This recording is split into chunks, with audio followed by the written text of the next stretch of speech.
Estamos iniciando mais um webinário sobre reforma tributária.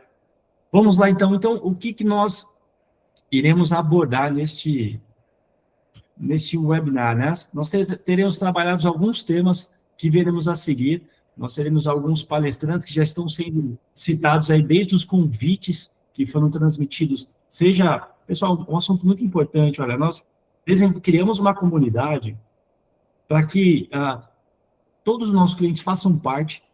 Dentro da comunidade do WhatsApp, o seu número não é visível para nenhum participante. Então, há uma segurança de compartilhamento do seu número. Hoje, há diversas formas de se dar golpe, mandar mensagens de spam pelo WhatsApp. Então, seu número não é compartilhado. Há uma segurança em relação a isso, para que você consiga fazer parte da comunidade do WhatsApp, porque hoje é o meio mais assertivo de comunicação, mais dinâmico, mais rápido. Então, faça parte da sua da comunidade. Ao final dessa reunião, eu compartilharei novamente o link para que você possa entrar na comunidade, você que não está. Lá nós traremos aí, ao longo de todo 2026, todos os detalhes sobre a reforma, mudanças, de forma muito prática, tá? Não ficando somente na base legal, mas de forma muito prática, para que você esteja informado e a gente consiga ter cada vez uma melhor comunicação em relação a todas essas mudanças significativas pelo nosso, que também somos empresários, e pelo negócio de vocês. Tudo bem?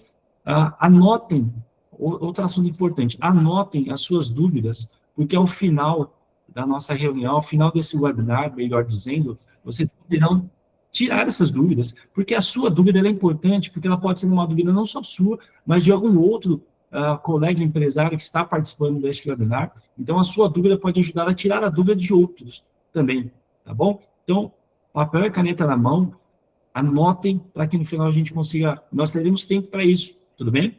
Nós teremos um tempo muito precioso com os especialistas aqui, Patrícia, Rafael e Diogo, referente a esses pontos que serão trazidos aí dentro desse webinar.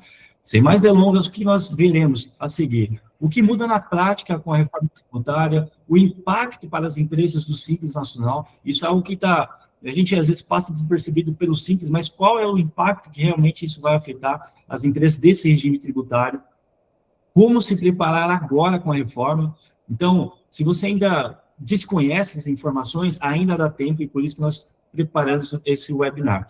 Todos esses tópicos tratarão, quem trará essas explicações está o Rafael, vou apresentá-lo daqui a pouco, mas nós também veremos sobre tributação sobre lucros e dividendos, também veremos o que precisa fazer a partir de agora, a partir de todas as informações que serão transmitidas aqui nesse webinar, de forma prática, quais são as atitudes que vocês deverão tomar, e por último, mas não menos importante, como reduzir a tributação sobre lucros e dividendos. Esse é o tema, nós já falamos no webinar sobre reforma tributária, os aspectos sobre ICMS, IVA, mas a questão dos lucros e dividendos é a cerejinha do bolo. Então, fique até o final para que você consiga, inclusive, entender sobre essa tributação de lucros e dividendos, que não existia desde 1996. Então, na prática, o Diogo vai poder, o nosso CEO vai poder trazer, ele vai trazer a melhor estratégia, a melhor explicação referente a esse assunto. Vamos, então, ao que interessa. Nós iniciaremos, então, o nosso conteúdo teórico, prático e muito claro e objetivo, iniciando aí com o Rafael, vou fazer a apresentação dele. O Rafael, ele é especialista na área fiscal, formado, é um contador também, e atua como coordenador aqui dentro do Grupo Central Contabilidade, né, do Grupo Central Soluções. Rafael já tem muitos anos de negócio, quase 15 anos, ele tem essa cara de novinho, mas é muito rodado já nessa área fiscal e muito experiente, vai poder trazer com clareza aqui para que a gente consiga absorver o máximo possível de informações e ter prática sobre o nosso negócio. É isso, Rafael? Eu estou mentindo. Abre o teu microfone e fala brevemente aí se esse é o tópico que você vai trazer e se apresenta. Bom dia a todos, né? Todos conseguem me ouvir bem? Tá tranquilo? Maravilha. Obrigado, Leandro, aí pela confirmação. Realmente, eu tenho essa cara de novinho, como o Murilo falou, mas na prática eu já estou há 16 anos na área tributária, já consegui ver muita coisa, e a reforma tributária, sem sombra de dúvida, uma mudança significativa, né? Então, para iniciarmos a nossa apresentação aqui, eu vou compartilhar a minha tela com vocês, para que a gente possa dar início ao conteúdo que foi separado com muito carinho e atenção para ajudar, com certeza, a melhorar o entendimento de vocês, para que vocês possam sair na frente da concorrência ao entender qual é o impacto que a reforma tributária vai trazer e já está trazendo na vida de cada um dos empresários do Brasil. Todos conseguem visualizar bem a minha tela dos slides? Tranquilo? Então, maravilha. Eu vou dar início, né? A reforma tributária, o futuro chegou. E a pergunta que não quer calar é: sua empresa está preparada para esse momento?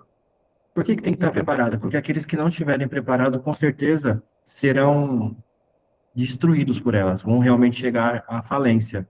E a gente vai entender durante essa apresentação o porquê. Só um minutinho aqui, deixa eu só clicar.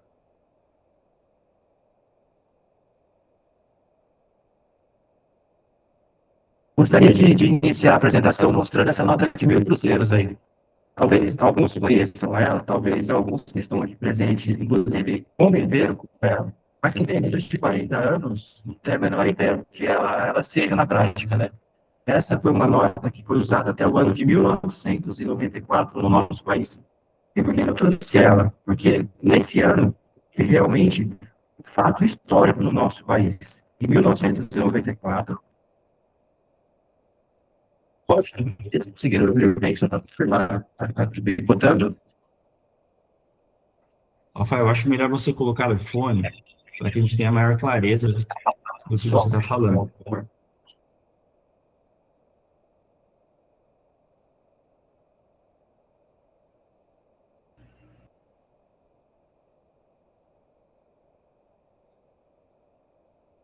Estão me ouvindo bem? Melhorou? Está me ouvindo? Tá melhor, pode seguindo. Aí eu vou te avisando conforme você vai apresentando. Maravilha, obrigado aí pelo feedback. Então, o que aconteceu em 1994? Uma mudança muito drástica na economia do nosso país. Houve a implementação do Plano Real.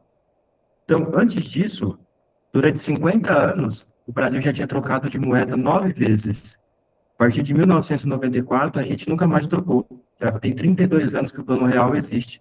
E por que eu trouxe esse exemplo? Porque as pessoas que não se adaptaram a essa mudança, elas sofreram muito aí em 1994. As pessoas guardavam dinheiro debaixo do colchão, viviam remarcando preços. Essas pessoas que não se adaptaram, elas chegaram à falência. Realmente, premiou as pessoas que conseguiram realmente entender qual seria a mudança que estava vindo. Hoje, nós temos no ano de 2026, o nosso plano real, que é a reforma tributária. Aqueles que também não conseguirem entender bem que estão mudando, com certeza não vão sobreviver. Tem a grande chance, inclusive, de desaparecer. Imagine o seu sonho empresarial sendo destruído simplesmente porque você não conseguiu acompanhar a reforma tributária. Então, a coisa que eu gostaria de conversar com vocês, essa sombra de dúvida, é tirar essa ideia de que a reforma tributária ela é algo ruim. Eu trabalho já há 16 anos com impostos, e eu posso dizer, a espinha dorsal da reforma tributária ela é muito boa. Ela realmente tem como principal objetivo tirar os empresários, né, do caos, a simplificação tributária. E como seria isso? Hoje, vocês estão muito acostumados a, quando ter vendas, vocês terem que saber qual que é a alíquota de cada estado, o que cada município, às vezes, quer cobrar de ISS. E fica difícil. Imagine, quando você vende para o Norte, Nordeste, é uma alíquota de ICMS. Dentro daquele estado, dependendo do seu produto, você tem benefício ou não tem benefício. É muito comum, inclusive, as pessoas terem dúvidas. O caos que a gente vive hoje é muito grande. Eu lembro de uma situação que eu fui atender uma fiscalização e o próprio agente da Cefaz ali do estado de São Paulo, ele estava me questionando por que não manteve a tributação em determinada nota. Eu tive que mostrar para ele, na lei do estado de São Paulo, por quê. Imagine, a pessoa é um agente fiscal. É culpa dele? Não. É culpa da complexidade tributária que a gente vive hoje. Então, são múltiplos impostos, né? PIS, COFINS, ICMS, ISS, IPI, e assim por diante. São diferentes bases de cálculo, uma burocracia excessiva, uma falta de transparência. Bem, a reforma tributária, ela tira tudo isso e unifica em dois impostos, que é o CBS e o IBS. Uma outra coisa que ela traz muito benefício é uma base única de cálculo.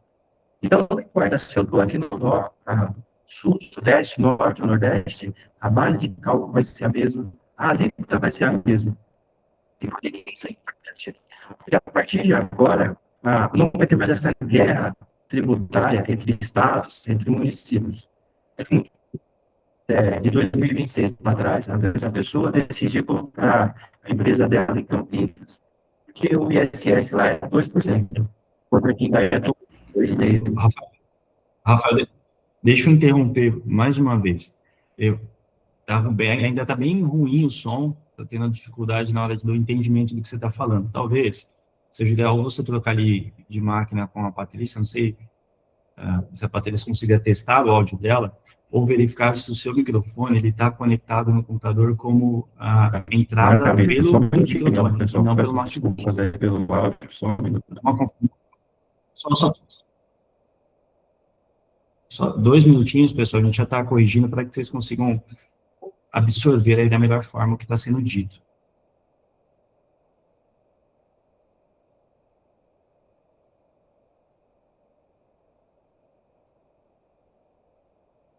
Como que tá? Eu vou fazer o teste aqui, vocês vão me falando se melhorou.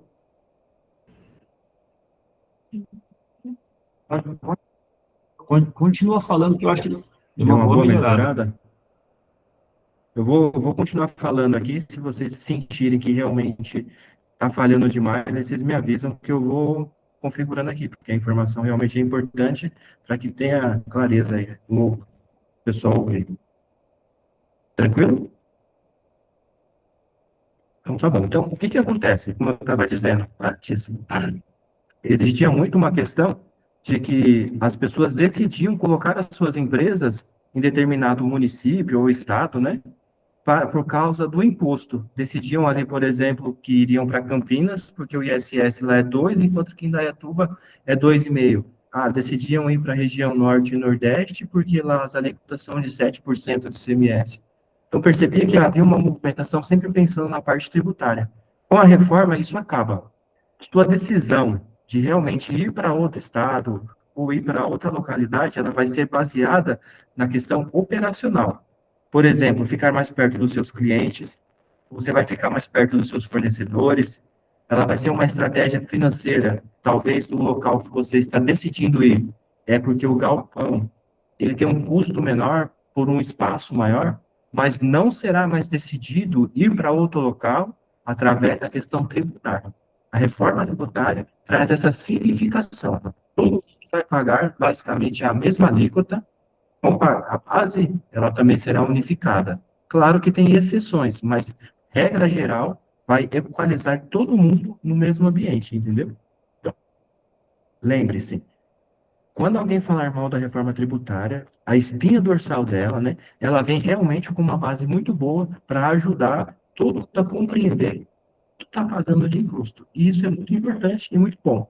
Mas vocês, como empresários, com certeza querem ver na prática o quanto que isso realmente impacta a vida de vocês. Então, eu trouxe um exemplo para que a gente veja que tomar uma decisão correta hoje, amanhã, vai direcionar a porcentagem do seu lucro e até mesmo se você vai sobreviver ou não. A gente vai pegar um exemplo onde duas empresas vão comprar o mesmo produto, do mesmo fornecedor. Porém, eles vão ter preços diferentes e isso, consequentemente, vão ter lucros opostos. Veja que esse exemplo vai mostrar para você como foi importante entender a reforma tributária e aquele que ignorou sofreu as consequências. Eu trouxe para vocês aqui a empresa A e a empresa B.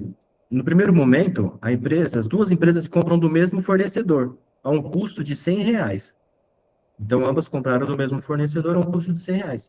Porém, a empresa A decide vender com uma margem de lucro de 50%. Então, o preço de venda dela é de 150. Lembrando, a empresa A, ela entendeu a reforma tributária e ela optou pelo regime híbrido. Ela é optante do Simples Nacional. Porém, ela vai recolher o CBS e a IBS por fora. Então, ela vai recolher por fora, enquanto que a empresa B, ela continua nacional como é hoje. Ela decidiu não se adaptar, ela entendeu que ali seria a melhor maneira ficar do jeito que está hoje. Então, a empresa A vende um produto a 150, com uma margem de 50%, porém a empresa B, para ser mais agressiva, ela baixa para 125.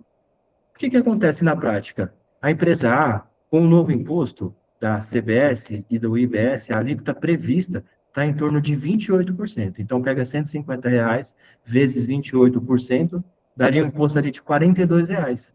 Enquanto que a empresa B, no Simples Nacional hoje, uma média, os empresários pagam 10% sobre o Simples Nacional. Então, daria um imposto de 12,50.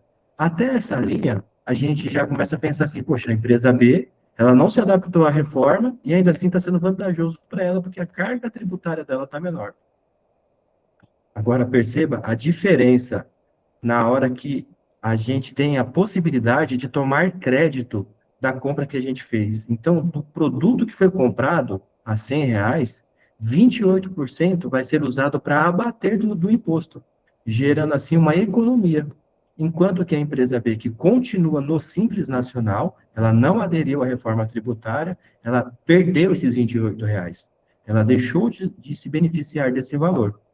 Então, agora, a empresa A vai pagar de imposto um total de R$ 14. Só que o IRPJ, a CSL e o INSS, ele ainda continua a existir. A reforma tributária não vai substituir esses impostos no curto prazo. Então, tem que adicionar ali mais ou menos 5%, que dá um total de R$ 7,50. Veja que se você pegar o preço de venda a R$ 150, tirar os R$ 100 do custo, mais os impostos, o lucro líquido ainda foi maior, foi de R$ 28,50, enquanto que a empresa B, ela teve um lucro líquido de apenas R$ 12,50. O que a gente chega à conclusão aqui? Que optar pela reforma tributária foi mais vantajoso. E não só isso. Quando uma empresa multinacional, por exemplo, uma Toyota da vida, for olhar para esses dois fornecedores, diante desse cenário, qual você acha que será a empresa que ela vai escolher como possível fornecedor? A que está aderindo à reforma tributária e gerando crédito, ou a empresa B, que não gera crédito nenhum? Veja, se ela vender para a Toyota esse produto a R$ 150, o custo efetivo para a Toyota não vai ser R$ 150. Ela pode até sair do caixa dela 150, mas R$ 42 vai entrar como crédito. Então, o custo efetivo para uma multinacional vai ser de R$ 108. Vai ser muito melhor comprar da empresa A, porque ela vai conseguir diminuir o imposto. Então, é isso que cada empresário hoje tem que pensar. Quem que é seu cliente? O meu cliente são empresas que também vão aderir à reforma tributária? Eles vão querer crédito? Isso vai ser um fator decisivo na hora de ser concorrente ou não, se você ser competitivo ou não. Se vocês conseguirem entender bem essa dinâmica aqui, com certeza vocês vão conseguir tomar boas decisões. Por quê? Esse cenário, ele não pode ser uniforme, não dá para aplicar em todas as empresas. Cada situação, ela exige um estudo. Por exemplo, se você vender para órgãos públicos, eles não querem saber do crédito, eles não precisam do crédito. Então, essa decisão vai ter que ser mudada. Se você vende, por exemplo, para condomínios, para empresas sem fins lucrativos, ela não tem interesse no seu crédito, então talvez ela opte pela empresa B. Percebe que cada cenário vai mudando? E você, prestador de serviço? O prestador de serviço, ele com certeza é um dos mais impactados. Por quê? Porque ele não tem muitas possibilidades de tomar crédito. Ele não adquire produto.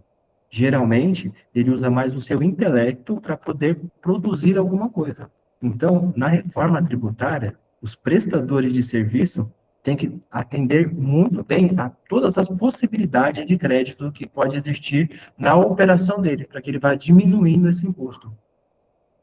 Então, vamos ver aqui um resumo do que é realmente efetivo aqui nessa questão de crédito.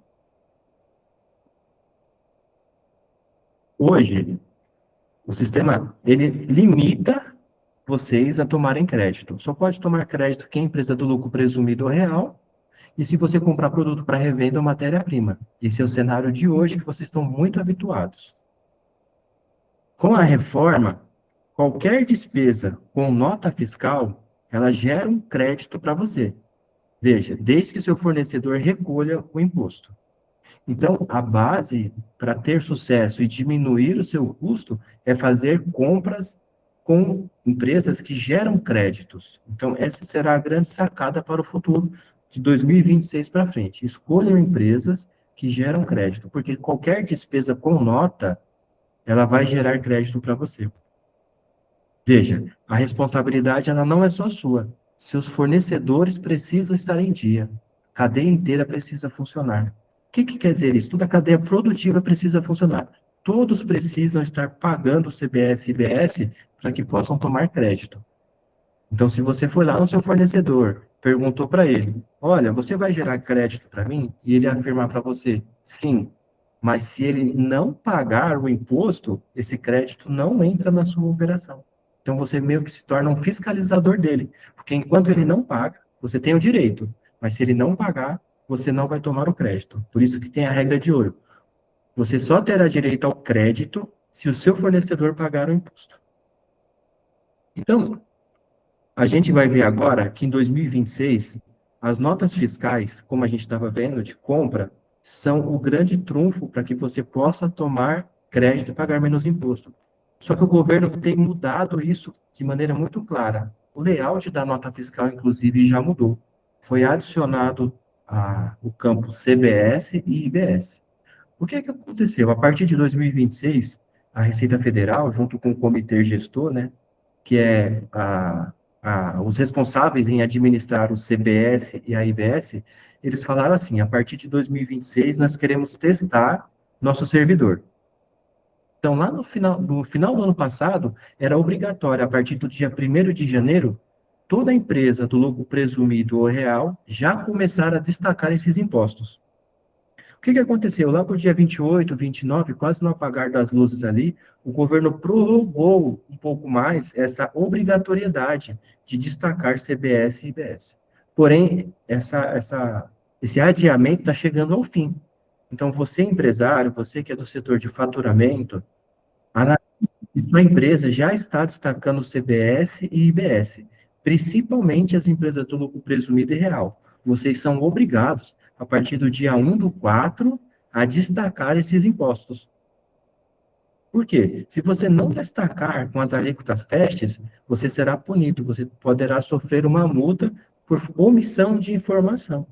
Então, lição de casa é: veja se você já está destacando esses dois impostos. Caso não, entre em contato com o desenvolvedor do seu software, pergunte por que ainda não está saindo, quais são as configurações que vocês precisam fazer para que saiam essas duas informações na nota. Tranquilo? Então, essa é uma das mudanças que em 2026 já está valendo. Precisa reavaliar as notas fiscais. Outro ponto é que, a partir de agora, todas as notas de serviço também não estão mais presas às prefeituras. O governo criou um portal nacional onde todos os prestadores de serviço vão emitir as suas notas lá. Isso ajudou a gente a encontrar todas as notas que estão sendo emitidas para o seu CNPJ. Isso é muito bom. Faça um teste, veja lá se já está funcionando, se você consegue identificar quais são as empresas que prestam serviço para você, se elas já estão funcionando e usando esse portal nacional. Uma outra novidade já para esse ano é que notas de locação não poderão ser mais usadas como recibo. Então, às vezes, você alugava ali uma impressora ou alugava um maquinário mais pesado, você tinha simplesmente um recibo feito ali no Word. A partir de 2026, o governo vai exigir que essas empresas emitam nota. E por que vai exigir? Porque você só gera crédito de CBS e da IBS documentos fiscais, ou seja, nota fiscal. Então, o governo está mudando todo mundo para emitir nota também. Então, se você aluga uma máquina, alguma coisa, converse com o seu fornecedor para que ele verifique se ele já está também se adaptando, porque ainda não é obrigatório, mas a partir desse ano se tornará obrigatório a emissão de nota fiscal de locação. E não só de locação de máquinas e equipamentos, a locação também de imóveis. Se você, por exemplo, tem um galpão e você percebe que o locador é uma empresa, essa empresa, em breve, também deverá emitir nota fiscal. E isso, para você, é ótimo, porque ela também vai gerar crédito de CBS e do IBS. Então, vai reduzir o seu imposto, o aluguel que você contratou de uma outra empresa, tá? Não de pessoa física. Pessoa física tem outras regras, outras particularidades que não podemos entrar agora, que o tempo não permite. Bem, a gente falou de notas fiscais, de mudanças de notas fiscais, e o governo está aumentando a fiscalização com respeito a cancelamento de notas. Todo mundo sabe que é 24 horas para cancelar uma nota. Porém, se você cancela depois disso, até hoje não houve muita punição.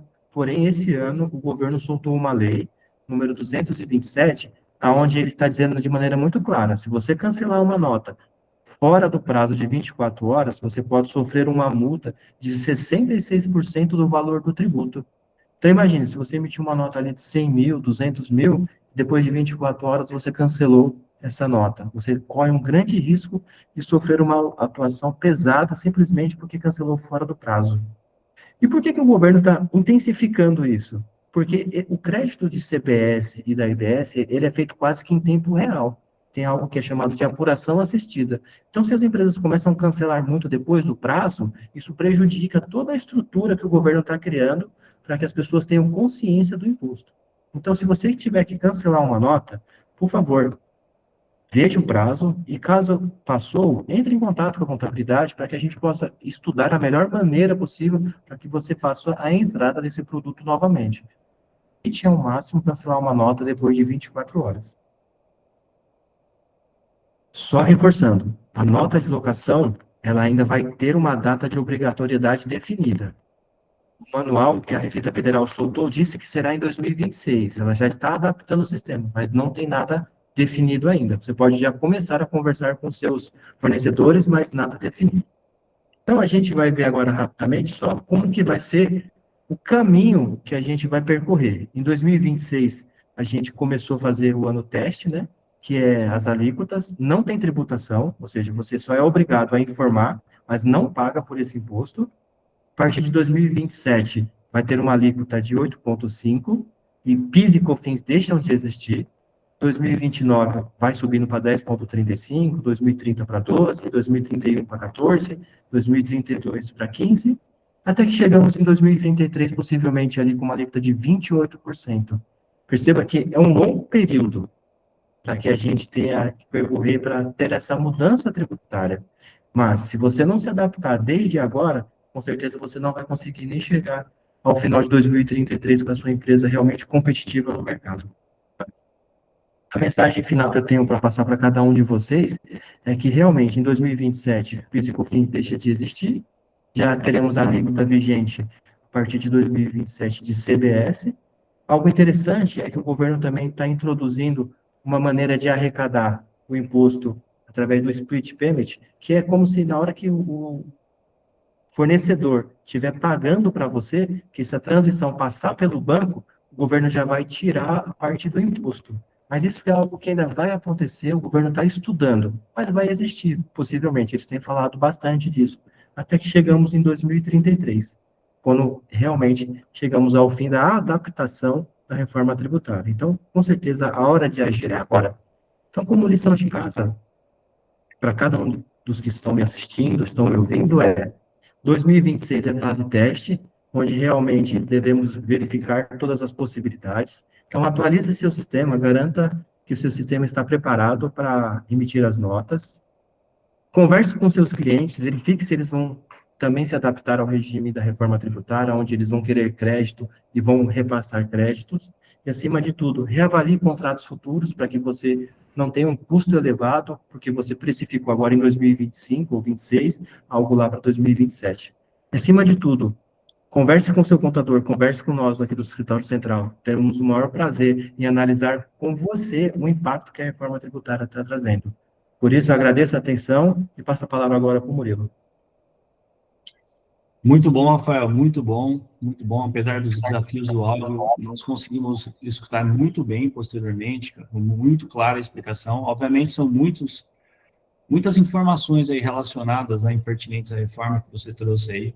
Vou agora chamar a participação, convidar aqui Diogo Gardinali, CEO da Central Contabilidade, CEO da Ágil BB. Vou até compartilhar aqui rapidamente o conteúdo. Diogo Ardenali, ele é o nosso fundador aqui da contabilidade, estrategista, contador, especialista tributário, né, e patrimonial, e também CEO aqui da Agile BPO, Escritório Central Contabilidade. Diogão, vamos testar já o seu microfone, dar um oi para todos. Poxa, é um privilégio poder contar contigo aí para abranger esse assunto sobre lucros e dividendos. Bom, fique à vontade, o palco é seu. Dá um oi para a gente aí, dá um bom dia. Bom dia a todos. Quero agradecer aos clientes da Central Contabilidade pela presença. É muito bom que a gente está mais ou menos com 44 pessoas na sala. De nossos 400 clientes, estamos com o desafio de cada vez trazer mais clientes para ter essa mensagem, né, esse assunto tão importante. E vocês que estão aqui, é muito legal ver o empenho de vocês, empresários, pessoas que trabalham nossos clientes, buscando conhecimento, né? Porque realmente é um ano que a gente precisa muito buscar conhecimento, conforme o Rafael já explicou bastante. E antes da gente começar, eu queria que vocês colocassem aí na mensagem, o máximo de pessoas que puderem, quais assuntos vocês gostariam de continuar ouvindo nossos webinars. A gente precisa escutar vocês. De repente, vocês têm algum outro assunto, fora reforma, fora lucros e dividendos, que vocês gostariam que a gente trouxesse nos próximos meses. Então, coloca aí, escreve aí na mensagem todo mundo qual assunto você gostaria de saber para que a gente prepare e traga esse conteúdo para você de forma mais rápida, sempre querendo orientar vocês da melhor forma possível. Bom, nós vamos começar a falar agora sobre tributação de lucros e dividendos. Importante dizer que eu vou trazer algumas informações novas do que eu trouxe no último webinar que nós fizemos em dezembro, que realmente é de grande ajuda. Vocês viram que tem um tema ali que é possível reduzir com algumas estratégias que a gente vai mencionar. Eu vou compartilhar minha tela aqui. Aí vocês me dizem se estão todos enxergando, tá bom?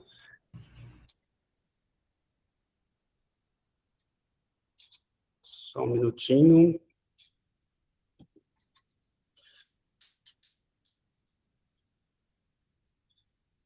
Pronto. Então, o que mudou, né? Só para a gente fazer aí um resumo geral e situar todo mundo na mesma linha de raciocínio. Então, a partir de 2026, qualquer pessoa que retirar mais que 50 mil mensalmente ou 600 mil no ano de lucros será tributado em 10%. Mas, antes que você que fala assim, olha, eu não retiro 50 mil, isso não é para mim, espere, por quê? Porque você já vai entender que isso pode também acontecer com você, tá bom?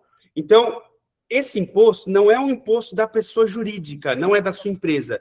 Esse é o imposto da sua pessoa física. É você sócio que está pagando esse imposto.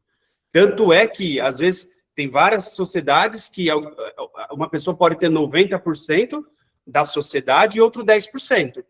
Um pode retirar mais que 50 mil, outro não. E quem vai pagar o imposto? Somente quem tem 90%. Então, é um imposto da pessoa física. Ele não deve, de maneira nenhuma, entrar no custo da sua empresa. Não estou dizendo que ele não deve entrar no custo para você, talvez, até aumentar o seu preço de venda para cobrir esse imposto da sua pessoa física.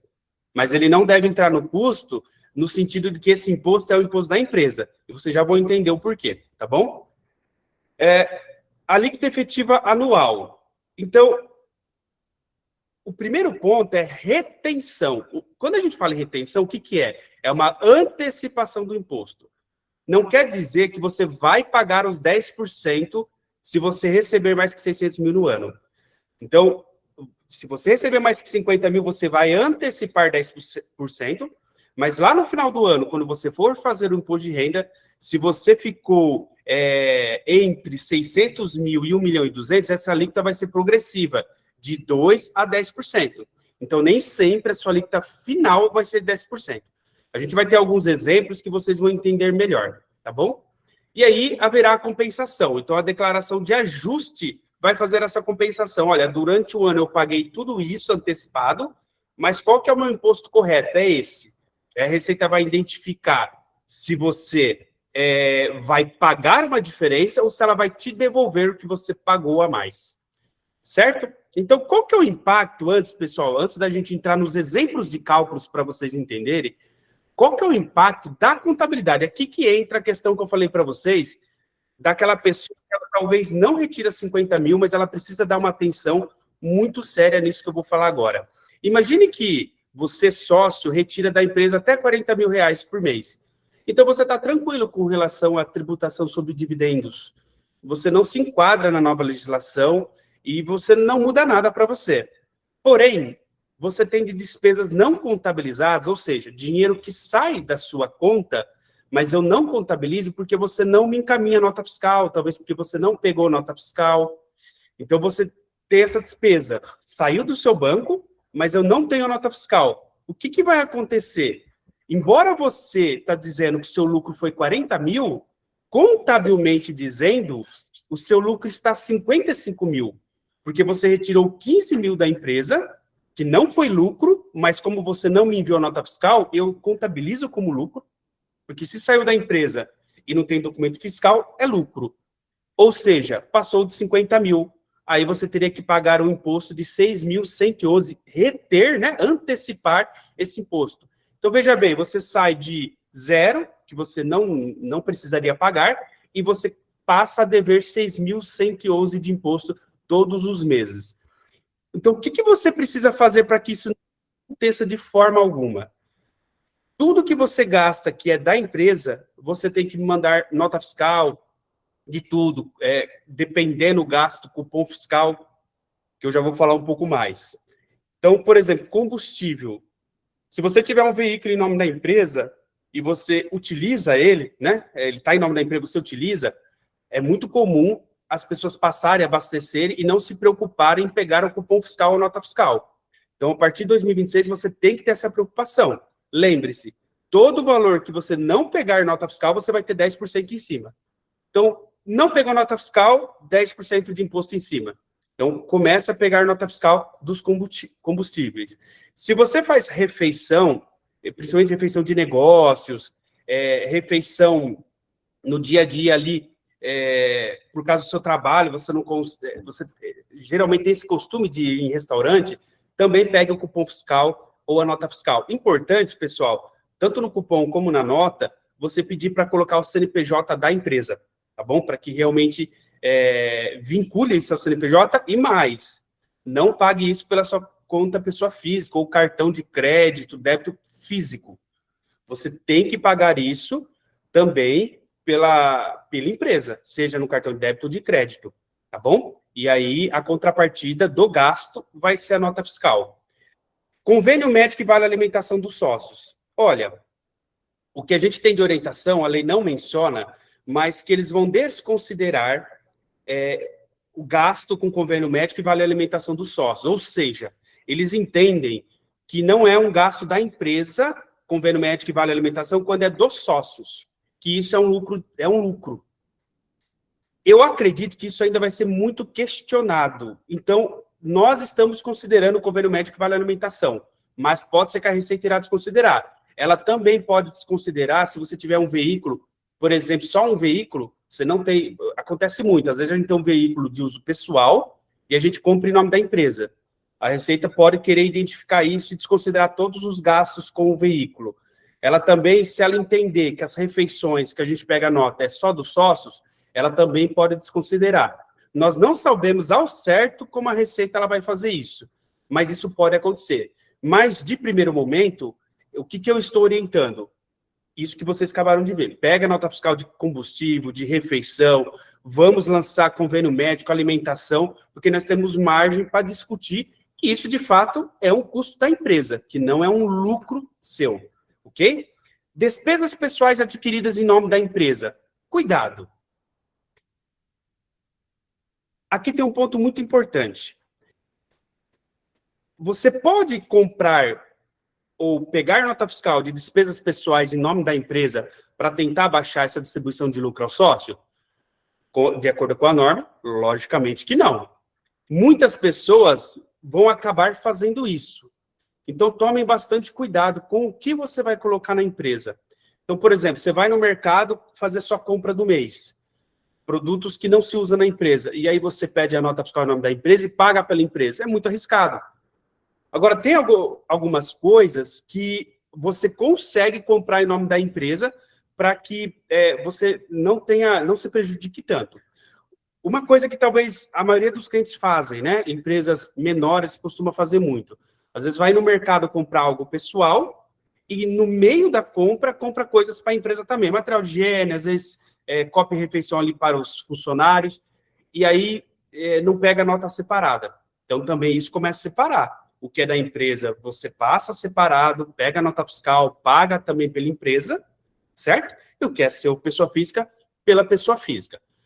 Então, fato é, dinheiro que você tirou da empresa e jogou para o sócio, menos 50 mil não é tributado, mais que 50 mil vai ser tributado. Ok?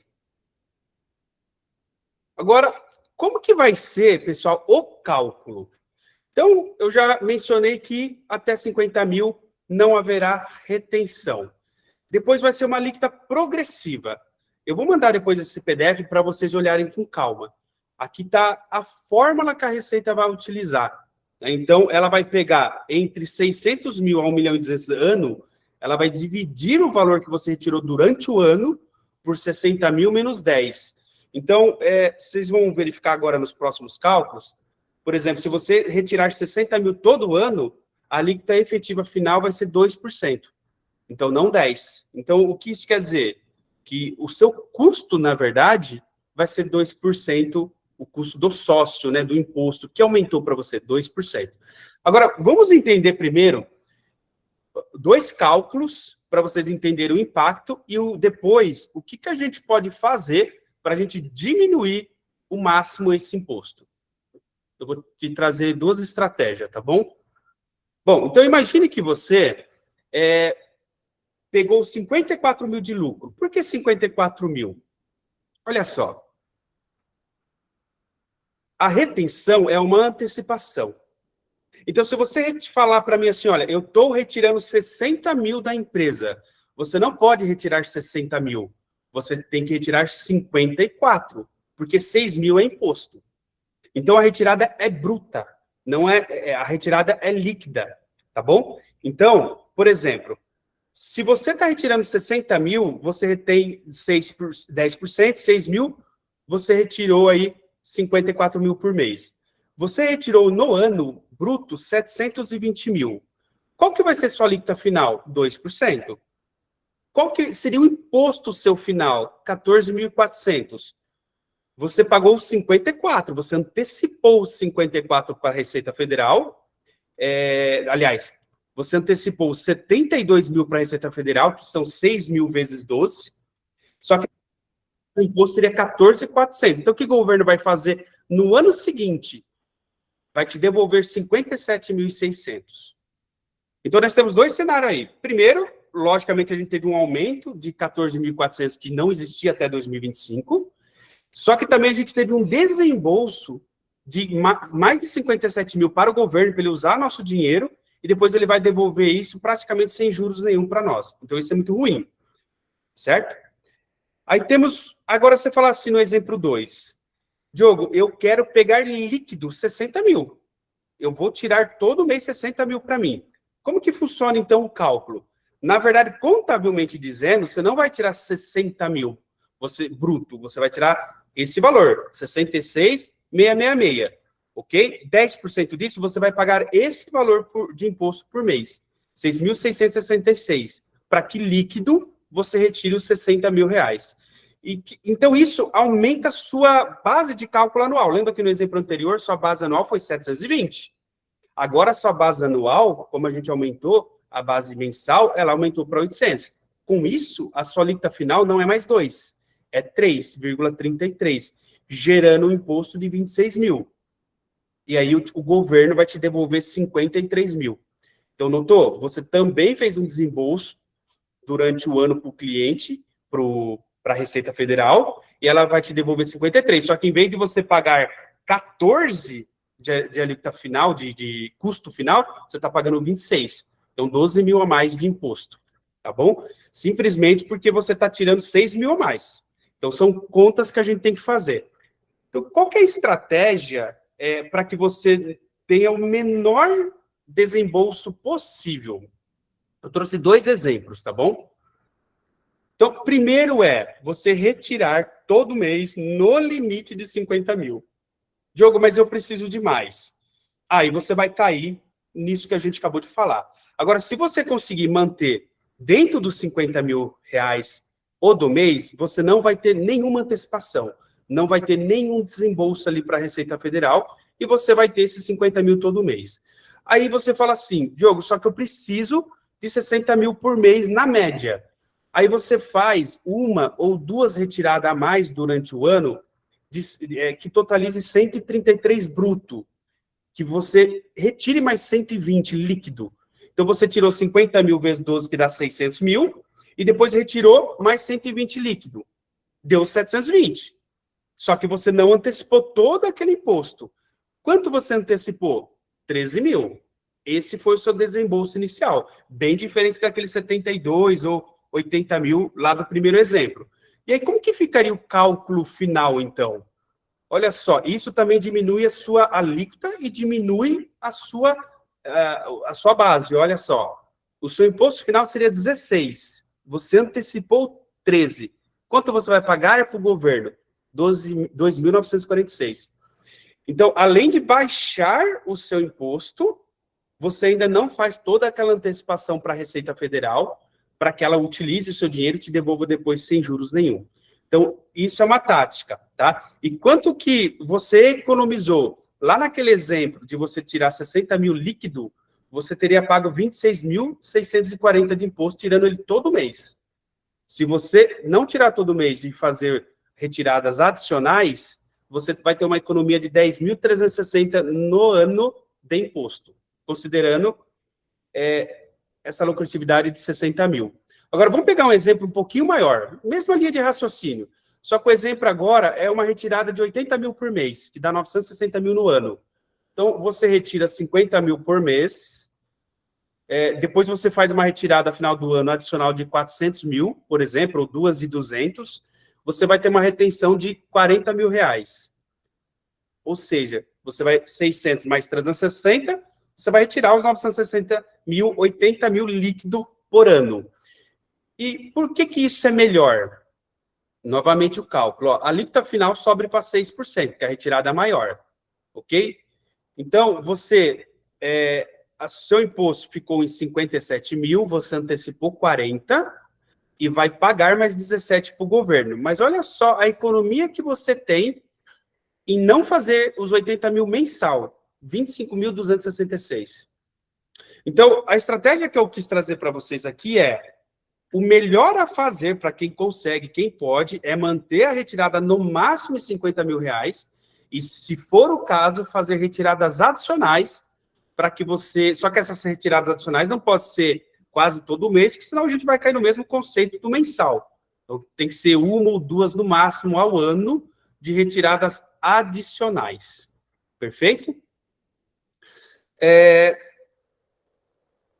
Uma possibilidade, pessoal, a gente falou no último webinar, eu quis trazer novamente aqui, não se aplica a todas as empresas, mas por que é importante a gente falar disso, de holding, né?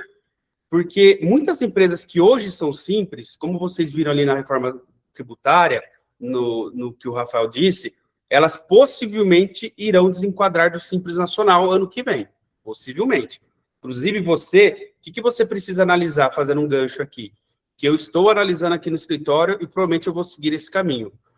Com muito cuidado a gente tem que ter. Às vezes, compensa você ter 2 CNPJ, mas desde que você separe toda a sua operação. Não é 2 CNPJ simplesmente por ter 2 CNPJ. Não.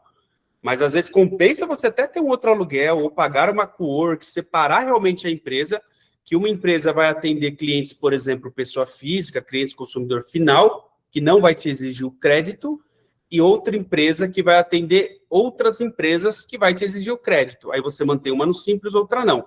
São possibilidades que também pode ter, tá? Então, vamos lá. O que seria essa holding, para vocês entenderem? A holding é uma empresa criada onde ela acumula o patrimônio do sócio. ok? A ideia da hold é isso. Em vez de você acumular na sua pessoa física, você acumula na pessoa jurídica. E por que ela começou a ser uma estratégia, mais ainda agora com a reforma tributária, com a tributação dos lucros e dividendos? Bom, primeira questão que a gente tem que pensar é, se para você começar a pensar numa holding, primeira pergunta que você, como empresário, tem que fazer: a minha operação é de muito risco? Se for, essa estratégia da holding começa a perder valor. Por quê? A ideia é você ter uma empresa que ela vai se tornar sócia da sua empresa que tem operação. Porque lembra lá no início que eu falei para vocês que a tributação sobre os dividendos é quando você tira o dinheiro da empresa e joga para você sócio, pessoa física. É o imposto da pessoa física. Então, se o sócio da empresa é pessoa jurídica, quando você tira dessa empresa e coloca o lucro nessa, você não tem a tributação sobre os dividendos. Quando você vai ter? Quando você quiser tirar da holding e jogar para a sua pessoa física. Então, qual que é o pulo de gato aqui? Às vezes você tem uma retirada maior que 50 mil, só que o seu gasto mensal, com a sua vivência, não é isso. O seu gasto mensal é 30, 40, menos que 50, que você gasta todo mês. E o resto você reinveste em imóvel, reinveste em veículo. E aí esse dinheiro você não joga para a sua pessoa física, você deixa na sua holding. Porque aí ela saiu da sua operação, foi para a sua holding, não foi para a física, não tem tributação. E aí ela continua na holding, aumentando o seu patrimônio. E aí você cria uma economia muito considerável em relação a essa parte de lucros e dividendos. Novamente um gancho. Quando ela não compensa? Se sua operação for de muito risco, ela não compensa por quê? Qualquer problema que você tenha na sua operação, como a sua holding é dona da sua empresa e ela possui patrimônio, todo o seu patrimônio fica vinculado a esse risco. Então, a holding, uma das benefícios da holding é blindagem de patrimônio. Dessa forma, você não está blindando. Você está resolvendo um problema de tributação, não blindando o patrimônio. Então, é uma decisão que você tem que tomar, tá bom? Em relação à holding. Tem muitos clientes, muitas operações, que a operação dele é um risco muito baixo. Então, compensa ele fazer essa jogada, e mesmo que o patrimônio se confunda ali com a empresa no sentido de responsabilidade, tá? Mas é um assunto realmente que você tem que tomar cuidado. Bom, então vamos fazer um comparativo para você entender, né? Então, o mesmo exemplo que a gente deu. Imagine que você pega na pessoa física 80 mil por mês. Como que você vai fazer na holding? Você vai pegar 50 mil só e 30 mil você vai deixar na holding, certo? Na pessoa física, você teria que antecipar 96 mil reais. E depois você restitui 38. Aquele conta que a gente fez, né? Então, 50 e poucos mil reais aí de imposto. Quanto que você teria utilizando a holding nessa estratégia que a gente acabou de comentar? Zero. Então, você entende o poder que tem uma holding, né? Considerando os riscos. Então, o que você perde nesse cenário? Blindagem. Mas o que você ganha? Tributação. Se você possui imóveis em aluguéis ou pretende ter imóveis em aluguéis, a tributação da holding é bem menor. Só para você ter uma ideia, hoje, a tributação sobre o aluguel na pessoa física chega a 27,5%, e a partir do ano que vem vai aumentar para 31%, 32%. Na jurídica, vai ficar entre 16% e 19%, então quase metade. Então, também a holding ela tem uma redução tributária para quem recebe aluguel, ok? Quando a holding muitas vezes não compensa, quando você compra e vende imóveis, muitas vezes não compensa você fazer isso pela holding, aí você mantém na física. Então, são algumas análises que a gente tem que fazer, tá? E, por último, o que a holding é extremamente importante? Sucessão. Então, rapidamente vamos falar disso. Imagine que você tem vários bens na sua pessoa física e você venha faltar, venha falecer. O que acontece? Vamos pensar agora nos nossos familiares. É que isso é muito importante, né? Até porque hoje tudo que a gente faz, quem principalmente possui filhos aí, é para a nossa família, né? Para os nossos filhos. Então, imagine a gente falece, a gente pode ter até muitos bens, só que o custo que os nossos herdeiros vão ter para regularizar isso é muito grande. Hoje, só de TCMD, que entra no inventário, que é o imposto estadual, é 4%. está previsto para aumentar para 8%, só para você ter uma ideia a partir do ano que vem. E o advogado cobra de 4% a 20% no inventário. Vamos colocar 4%. Então, só 8% sobre o valor do seu patrimônio vai derreter, né? Então, isso tende a aumentar para 12%. Na holding, se você fizer da forma correta, bem estruturada, quando vem a falecer, os bens já ficam para os seus herdeiros sem custo nenhum. Você tem, logicamente, o custo de montar a holding, de passar os imóveis para quem já possui patrimônio, tem um custo de investimento, ok? Mas lá vai ser menor do que o custo lá no inventário.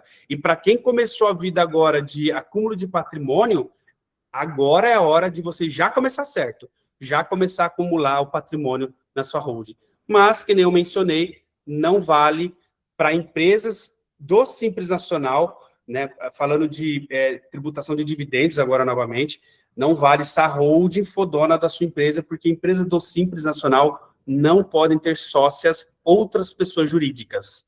Então, por isso que, às vezes, compensa analisar dois tipos de empresa. Então, finalizando aqui, pessoal, o que nós precisamos fazer agora? Qual a atenção? Levar a sua contabilidade a sério. Envie os extratos, né? Aí tem um ponto que a gente precisa conversar individualmente com os clientes, em relação a enviar os extratos. Pegue todas as notas fiscais e documentos, envie no prazo. A contabilidade influencia diretamente agora ao seu imposto pessoa física. E a Receita, até então, ela não olhava muito a contabilidade. Ela só olhava se você faturou ou não, se você pagou imposto ou não. Ok? Só que agora ela quer saber qual é o seu lucro. E para ela saber o seu lucro, ela vai dar mais atenção à sua contabilidade agora. Ok? Nos informe das retiradas mensais.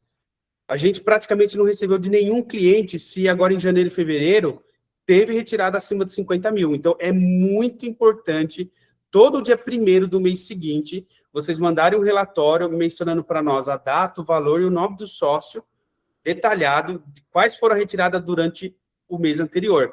Se passou de 50 mil, nós precisamos fazer a tributação correta. Ok? Regularize o faturamento não declarado. Então, como eu disse agora há pouco, a Receita está começando a olhar muito mais. Então, você que não emite 100% de faturamento, tome cuidado, porque a Receita ela quer tributar, além do seu faturamento, ela quer tributar o seu lucro. Então, ela está perdendo 2 vezes agora, não mais uma. Então, ela vai olhar cada vez mais, tá bom? E, um ponto importante que eu lembrei agora. Se você recebe menos que 50 mil, só que você não paga imposto, por exemplo, está com o imposto em aberto, que às vezes acontece. Às vezes a gente está no momento da empresa que a gente não consegue pagar imposto, está tudo certo. Mas qual que é o problema? A isenção para quem recebe até 50 mil é somente para quem mantém a empresa em dia. Débitos quitados ou parcelados. Quem possui débitos em aberto perde o direito à isenção. Então, mesmo que você receba menos de 50 mil e você tem débito em aberto, a Receita, e você não está pagando imposto, a Receita ela pode tributar, tá bom? Bom, por fim, avalie a criação de uma holding, que a gente falou bastante, e planeje as distribuições futuras com inteligência. Então, temos aqueles exemplos que eu dei para vocês. Vamos planejar com inteligência, vamos tentar se programar. Às vezes a gente tem aplicações na pessoa física, que eu consigo me manter com esse valor abaixo de 50 mil todo mês e fazer uma retirada anual. Planeje com inteligência para que o seu imposto ele diminua. E por fim, pessoal, quem não nos acompanha nas redes sociais, eu peço que vocês apontem a câmera do celular de vocês e nos acompanhem. É muito importante. Cada vez mais a gente vai estar soltando vídeos, falando sobre reforma, falando sobre tributação de dividendos. Tudo está mudando, a gente não sabe como vai ser a política esse ano, né? Quem vai entrar, quem vai ficar. Se mudar o governo, talvez algumas coisas podem ainda mudar. Então, é importante que vocês fiquem atualizados com as novidades, tá bom? Então, fiquem à vontade aí em nos seguir nas redes sociais. Bom, muito obrigado.